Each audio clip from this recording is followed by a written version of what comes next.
சூதுகவும் part 2 படத்தோட first look poster ரீசெண்டாக வெளியிட்டிருந்தாங்க. இப்போது ஃபர்ஸ்ட் லுக் ட்ரீசர் அஃபிஷியலாக யூடியூப்பில் ரிலீஸ் ஆகியிருக்கு. மிர்ச்சி சிவா, ராதா ரவி, கருணாகரன், எம்எஸ் பாஸ்கர், ரமேஷ் தலக்லாம் நடிச்சிருக்காங்க. சம்மர் 2024 ரிலீஸ் பண்ணுறதா அறிவிச்சு இப்போது சூதுகவும் பார்ட் 2 படத்தோட அஃபிஷியல் ஃபர்ஸ்ட் லுக் ட்ரீசர் யூடியூப்பில் ரிலீஸ் ஆகியிருக்கு. நடிகர் கமலஹாசனோட நடிப்பில் அப்கமிங்கான படத்தில் ஒன்று தக் லைஃப். மணிரத்னமோட இயக்கத்தில் ER ரகுமானோட மியூசிக்கில் இந்த படத்தோட ஷூட்டிங்ஸ் எடுத்துகிட்டு வந்திருந்தாங்க. ரீசெண்டாக இந்த படத்தோட ஷூட்டிங் சைபேரியாவில் பிளான் பண்ணி கேன்சல் பண்ணிட்டாங்க. இப்போ இந்த படத்துலேருந்து என்ன அன்அஃபிஷியல் இன்ஃபர்மேஷன் வெளியாகியிருக்குன்னா, ஜெயம் ரவி அவர்கள் தக் லைஃப் படத்துலேருந்து விலக இருக்கிறதா நியூஸ் வெளியாகியிருக்கு. எதனாலனா டேட் இஷ்யூன்றதுனால ஜெயம் ரவி அவர்கள் தக் லைஃப் படத்துலேருந்து விலக இருக்கிறதா நியூஸ் வெளியாகியிருக்கு. ஜெயம் ரவி அவர்கள் மணிரத்னமோட படத்தில் நடிக்கிறதுக்கு ரொம்பவே ஆர்வம் உள்ள ஆள். இப்போது டேட் இஷ்யூன்றதுனால மணிரத்னமோட தக் லைஃப் படத்துலேருந்து விலகி இருக்கிறதா அன்அஃபிஷியல் நியூஸ் வெளியாகிருக்கு. இது நம்பலாமான்னு கூட தெரியல. இப்போது ஜெயம் ரவி அவர்கள் தக் லைஃப் படத்துலேருந்து விலகி இருக்கிறதா நியூஸ் வெளியாகிருக்கு. ஏற்கனவே மலையாள நடிகர் துல்கர் சல்மான் அவர்கள் தக் லைஃப் படத்துலேருந்து விலகி இருக்கிறதாவும் தெரிவிச்சிருந்தார்.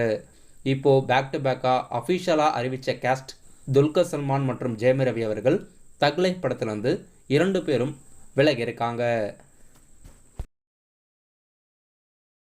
நடிகர் ஜெயம் ரவியோட அப்கமிங்கான படத்தில் ஒன்று ஜீனி. வேல்ஸ் ஃபிலிம்ஸ் இன்டர்நேஷ்னல் ப்ரொடியூஸ் பண்ணிட்டு வந்திருந்தாங்க. இப்போது இந்த படத்தோட அஃபிஷியல் ஃபர்ஸ்ட் லுக் போஸ்டர் நாளைக்கு மதியம் 2 மணிக்கு ரிலீஸ் பண்ணுறதா அஃபிஷியல் ப்ரொடியூசர் சைட்லேருந்து இன்ஃபர்மேஷன் வெளியிட்டிருக்காங்க. படத்தில் ஜெயம் ரவி, கீர்த்தி செட்டி, கல்யாணி பிரியதர்ஷன்லாம் நடிச்சிருக்காங்க. ER ரகுமானோட மியூசிக்கில் அர்ஜுனனோட இயக்கத்தில் இந்த படத்தோட அஃபிஷியல் ஃபர்ஸ்ட் லுக் போஸ்டர் நாளைக்கு மதியம் 2 மணிக்கு ரிலீஸ் ஆகுது. பாலிவுட் படத்தில் அப்கமிங்காக தமிழ் டப்பில் ரிலீஸ் ஆக இருக்க படம் பேடி மியான் சோட்டு மியான். இந்த படத்தோட official trailer coming March 26 release பண்ணுறதா அறிவிச்சிருக்காங்க. படம் தமிழில் ஏப்ரல் 10 தியேட்டரில் ரிலீஸ் ஆகுது. இப்போ இந்த படத்தோட official Tamil trailer March 26 release பண்ணுறாங்க. பாலிவுட் நடிகர் அக்ஷய் குமார் அவர்கள் இந்த படத்தில் லீடாக நடிச்சிருக்காரு. நடிகர் GV பிரகாஷ், பாரதி ராஜா, யுவனா மற்றும் தீனா நடிப்பில் அடுத்த படம் கல்வன். கல்வன் படத்தோட அஃபிஷியல் ட்ரெய்லர் இன்னைக்கு வெளியிட்டிருக்காங்க. படம் ஏப்ரல் 4 தியேட்டரில் ரிலீஸ் ஆகுது. இப்போ இந்த படத்தோட அஃபிஷியல் ட்ரெய்லர் யூடியூப்பில் வெளியாகி ட்ரெண்ட் ஆகிட்டு வந்துட்டுருக்கு. ட்ரெய்லரோட லிங்க் டிஸ்கிரிப்ஷனில் இருக்குது. விருப்பம் இருந்தால் செக் பண்ணி பாருங்கள். தமிழ் சினிமாவோட அப்கமிங்கான படத்தில் ஒன்று ஹாட்ஸ்பாட். படம் மார்ச் 29 தியேட்டரில் ரிலீஸ் ஆகுது. இந்த படத்துக்கு சென்சார் போர்டு A சர்டிஃபிகேட் வழங்கியிருக்கிறதா அஃபிஷியலாக படக்குழுவினர் வெளியிட்டிருக்காங்க.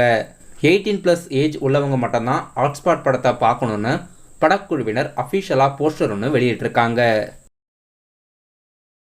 நடிகர் நானி, SJ சூர்யா, பிரியங்கா மோகன் நடிப்பில் அடுத்த படம் சூர்யாவின் சனிக்கிழமை.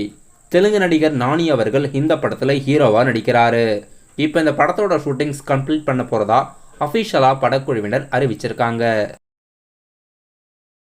விஜய் மற்றும் நடிகர் RJ விஜயோட நடிப்பில் அடுத்த படம் ஒய்ஃப். அஞ்சலி நாயர் அவர்கள் ஃபீமேலில் நடிச்சிருக்காங்க. இப்போது இந்த படத்தோட official first look poster release பண்ணி படம் ரொமான்ஸ் காமெடி ஜேர்னலில் இருக்க போகிறதா படக்குழுவினர் அறிவிச்சிருக்காங்க. தளபதி விஜயோட வீடியோஸ் மற்றும் ஃபோட்டோஸ் கேரளாவில் இப்போ ரீசெண்ட் டைம்ஸில் செம ட்ரெண்ட் ஆகிட்டு வந்திருந்தது. கோட் படத்தோட ஷூட்டிங்ஸ்க்காக கேரளாவுக்கு தளபதி விஜய் அவர்கள் போயிருந்தார். இப்போது தளபதி விஜய் அவர்கள் கேரளா ஷெட்யூல் முடிச்சுட்டு சென்னைக்கு ரிட்டர்ன் ஆகியிருக்காரு. வெங்கட் பிரபுவோட இயக்கத்தில் யுவன் சங்கர் ராஜா மியூசிக்கில் கோட் படத்தோட ஷூட்டிங்ஸ் இப்போது எடுத்துக்கிட்டு இருக்காங்க. தளபதி விஜய் அவர்கள் கேரளா ஷெட்யூல் முடிச்சுட்டு சென்னைக்கு ரிட்டர்ன் ஆகியிருக்காரு. நடிகர் சியான் விக்ரம் மற்றும் விநாயகனோட நடிப்பில் அடுத்த படம் துருவா நட்சத்திரம். படம் ரொம்ப நாளாக ரிலீஸ் ஆகாமல் இருந்தது. இப்போது தெலுங்கு டிஸ்ட்ரிபியூஷன் சைட்லேருந்து ஏப்ரல் 11 தியேட்டரில் ரிலீஸ் பண்ண போகிறதா அஃபிஷியலாகவே அறிவிச்சிருக்காங்க. வெயிட் பண்ணி பார்க்கலாம் படத்தோட புக்கிங்கெல்லாம் ஓப்பன் பண்ணி படம் எப்போ ஸ்க்ரீனிங் ஆக போகுதுன்னு. அது வரைக்கும் துருவா நட்சத்திரம் படத்தோட அஃபிஷியல் ரிலீஸ் தேதி எதுன்னு கன்ஃபார்ம் பண்ண முடியாது. தமிழ் நடிகை சாய் தன்சிகா நடிப்பில் ரொம்ப நாள் கழிச்சு இவங்க லீடாக நடித்து ஒரு படம் ரிலீஸ் ஆகிறதா இருக்குது. படத்தோட டைட்டில் த ப்ரூஃப். இந்த படத்தோட அஃபிஷியல் ஃபர்ஸ்ட் லுக் போஸ்டர் நாளைக்கு மார்னிங் 10 மணிக்கு வெளியிடுறாங்க.